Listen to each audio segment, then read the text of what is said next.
What's going on, everybody? Welcome to Sector for Nerds, and welcome to another episode of Star Wars The Clone Wars Retro Discussions. Today we're here to talk about Season 4, Episode 4, Shadow Warriors. This episode was directed by Brian Colin O'Connell and written by Daniel Larkin. The cookie for this episode: who a person truly is cannot be seen with the eye. We've got a lot to talk about in this week's episode, folks. This was a big standalone episode of The Clone Wars where so much happened in those 22 minutes. But first up, make sure you guys like this video and subscribe to the channel. Every Monday, we're doing a new video on each and every episode of Star Wars The Clone Wars. Right now, every Wednesday, we're talking about Skeleton Crew. Plenty of great content every single week, so you guys definitely don't want to miss out on any of it. All right, intro guy, set us up here. What's going on with this episode? As war continues to fracture the galaxy, planets become pawns in a dangerous chess game.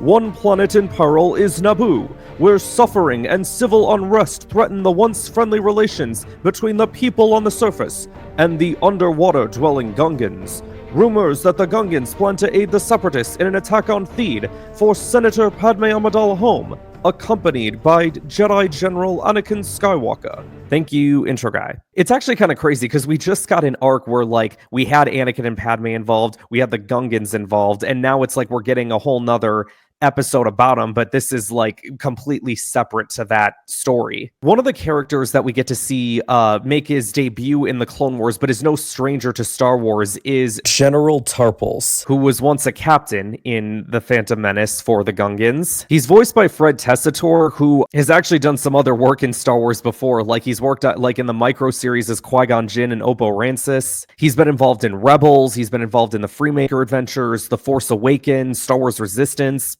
Done a lot of Star Wars game voice work as well. So the man is no stranger to Star Wars. Anakin and Padme have a talk with Jar Jar at the start of the episode about this potential attack that could be going on, which, in all honesty, you guys, is like a really scary concept. The idea of like the Gungans aligning themselves with the Separatists. I don't think the Republic would be standing a chance on that one. But they go to confront the leader of the Gungans, Boss Leone. And, you know, he seems kind of weird, right? Like, you shall not do saying this and me head. You know, it's just all like this weird, like he sounds weird and acting crazy.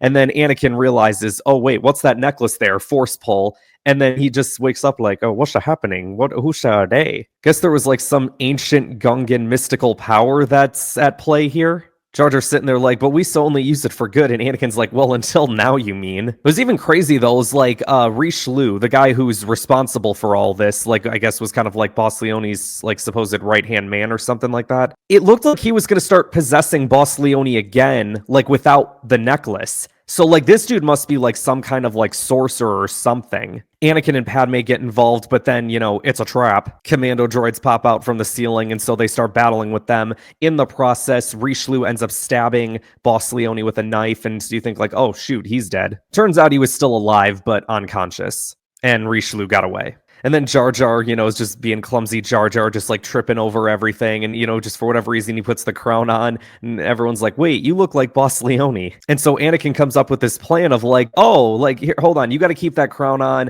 We're going to make you go out there as Boss Leone. They're not going to listen to Jar Jar, but they will listen to Boss Leone. And to Jar Jar's credit, man, like that plan, it works to perfection. And then, you know, as Richelieu goes to make his getaway, Anakin goes to chase after him. But then the Separatists arrive because, you know, there's still an attack that is supposed to be had here. Well, I guess they got word of the cancel attack because the tactile droid comes out and says, you know, our general would like to speak with you about the canceled attack. And Captain Tarpals at this point then realizes, wait, Jar Jar, is that you? And he's like, no, Misa Boss Leone, Misa Boss Leone. And Jar Jar's like, Misa, talk to the general. Okay. Guys, this scene, I am a freaking idiot because I should have seen this coming a mile away. Because I remember in the Clone Wars Season 4 trailer, there was a shot of General Grievous battling a Gungan. So with that in mind, I feel like I should have seen this spot coming, but I didn't. I'm just sitting there like, okay, yeah, Jar Jar's going to have to go just talk with some random general, get this whole thing negotiated. Maybe Jar Jar will end up killing... Oh, shoot, it's Grievous. Come in, Minister Leone. Let's sit down and have a talk. This scene gets me to laugh every time, man. Jar Jar's face the entire time just like sells it perfectly. And he's sitting there like adjusting the chair. He just like, dude doesn't want to be here right now. And to be fair, I wouldn't either. Grievous is all upset because he's like, it was that a great effort and cost for me to bring my armies here. And he's like, all right, well, if you're not going to attack the Naboo, then I'm going to do it. And Jar Jar, as Boss Leone, is like, General, you need to do that thing. You know, the thing. You need to do that. That thing. That big troop thing. That wasn't suspicious at all. General Tarpals goes to contact Padme, and she's like, oh crap, wait a second, Grievous is here? Like, General Tarpals, listen to me right now, you have to capture Grievous. And Tarpals is like, yeah, that's easier said than done, sis. Meanwhile, like, Grievous is getting all upset, because he's like, what are we waiting for? Like, we need to attack now. And Jar Jar's like, let the planning take time. And Grievous at this point realizes, like, this isn't Boss Leone, this is an imposter. You have no idea of the power within my grasp.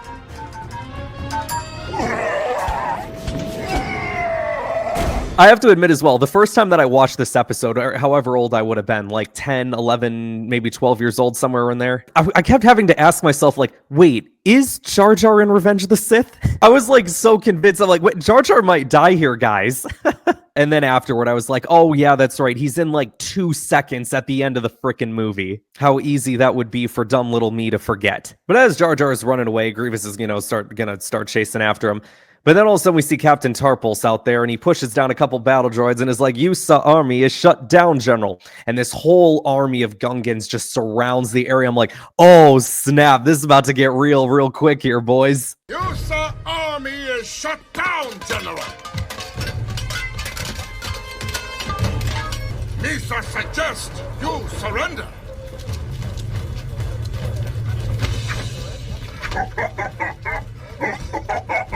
You can't be serious. And I did, start to get concerned for the Gungans a little bit. Like, they start chucking the bombs at him, or, I'm sorry, the Boombas. Grievous said, nah, screw that. They start attacking him with their spears, and eventually, like, a couple of the spears get in Grievous's arms, but, like, Grievous uses that to, like, attack, uses sabers to take out some of the Gungans. General Tarpals joins the fight, too, and, like, he knocks one of the sabers out of Grievous's hands, and, like, and that was one thing I respected about Tarpals there, man. It's like, he wasn't just gonna sit back and let all his soldiers die. He's like, all right, I'm gonna take the front lines and take the lead on this. And so then Grievous starts battling Tarpals one-on-one, and eventually he gets stabbed. How does it feel to die? Not die.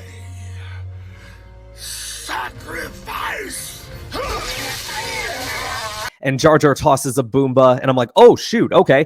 And then all of a sudden, like 5 or 6 more Boombas get chucked at him. Grievous gets knocked to the ground, and they take, like, his arms and legs via their spears, like, poke him in there, right? Wrench in on it, and they start dragging him. I'm like, oh my gosh, we got him!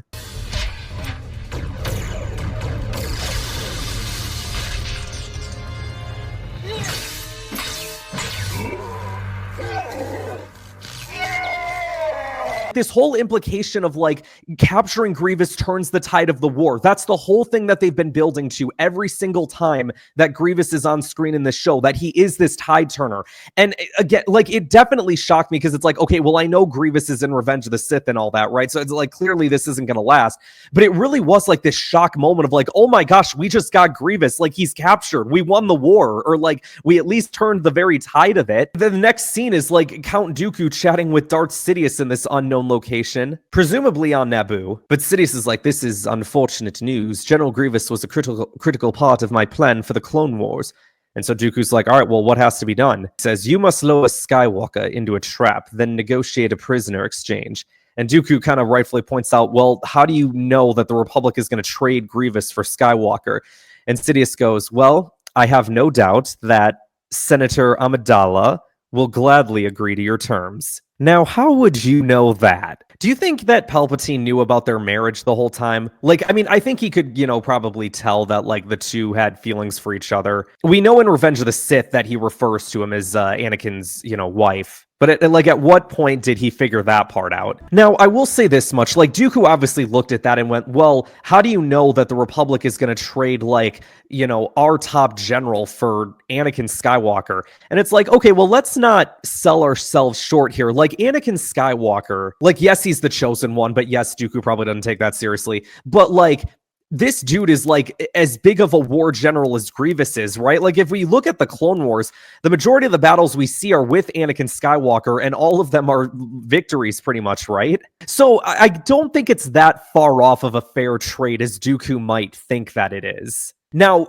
what I will say perhaps is that, well, yes, Anakin is their top general. The Republic also has a lot of other great Jedi generals as well. When it comes to the Separatists, I feel like their amount of like top generals is very limited. Hence why Grievous getting captured is such like this war-changing moment. But Dooku has reached lower Anakin into a trap. Dooku ain't gonna play this fair. Also, very curiously, their staff colors were yellow, not purple. I think that's the first time we've seen that. My headcanon with that was always like these guys are like modified, like Magna Guards, like the updated, like Magna Guards 2.0. Like how O.C. Sobek had the modified commando droids, right?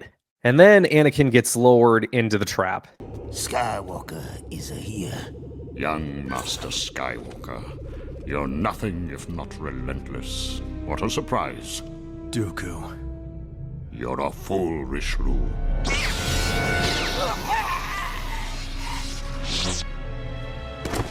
Anakin says, why bring the war to Naboo? And Dooku says, well, how quickly you forget.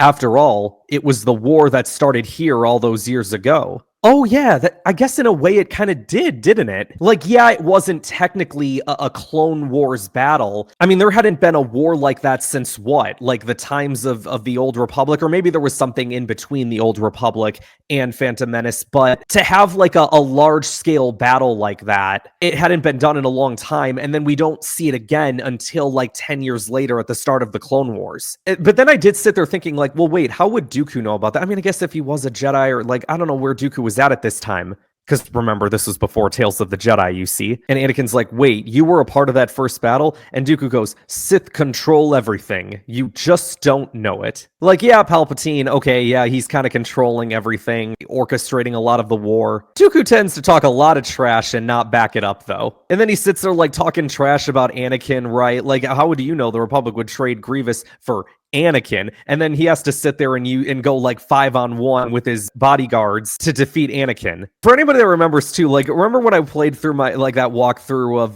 Jedi Alliance on my channel? Like those are some of the first videos I ever did. Like one of the missions, Dooku sits there talking all this trash about the Jedi and how they don't know anything about the Force, whatever, and then just immediately runs away. I'm like, you little. You speak of a feeble assembly of weak-minded simpletons.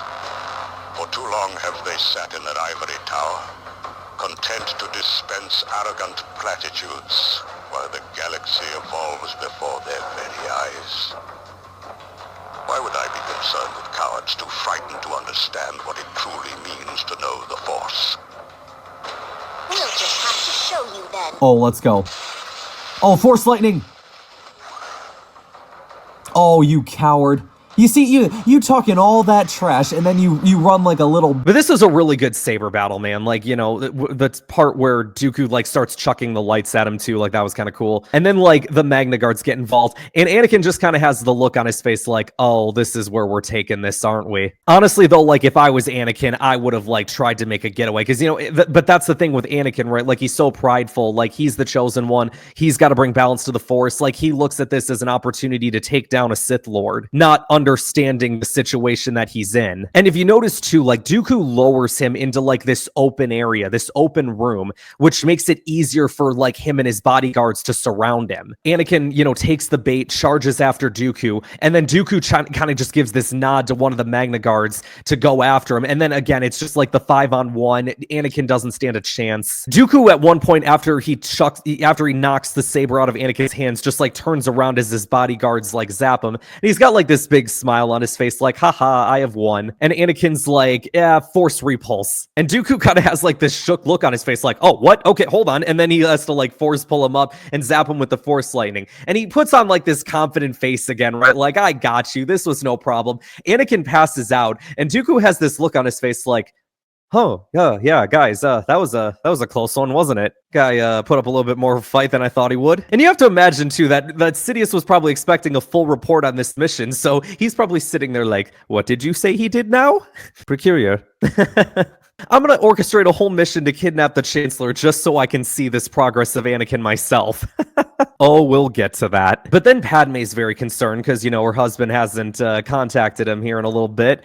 And so she finally gets the call. And it's not Anakin, it's Dooku. And Jar Jar's face in this scene was very funny as well. He was like, oh my gosh! Well, Senator, we meet again. I regret to report to you that young Skywalker has been detained. Now, let's not become emotional, Senator. Now, listen, I could be persuaded to return him to you in exchange for, I don't know, General Grievous. And Padme hesitantly says, I can't do that. I'm sorry. And I feel like Padme really gave her hand up too much here, man, because Dooku's like, all right, well, you soon will be. And they start torturing Anakin. And again, Padme kind of starts to get emotional, right? Like, stop, you can't torture a prisoner.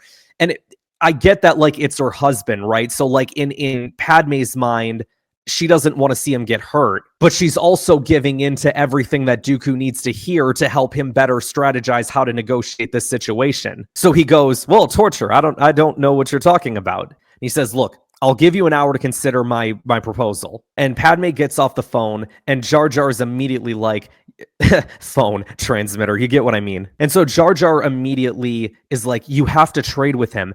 And shout out to like Padme and Catherine Taber's performance of Padme in this scene. She was really well, because the way that she got so emotional of like, I can't, Jar Jar, with Grievous captured, we can win the war. And Jar Jar's like, but Padme, he's our friend. And Padme's just like, I know, Jar Jar, I know. In her heart, she would have made the trade right there and then, because obviously that's her husband. But there's also this other side to her as well, that like she's dedicated her life to the Republic, right? And she's dedicated to like helping everyone and like ending the war. And so this is like a really a crossroads moment for her. And Jar Jar like sits there saying like, you have to make the deal. And then we see Boss Leone recovering as well, like he's woken up at this point, and he even says, you need to listen to Jar Jar, he's so right. I think Padme ultimately knew that doing the trade was the right thing to do, but I give her so much credit for also thinking like long term of like the effects of the war, right?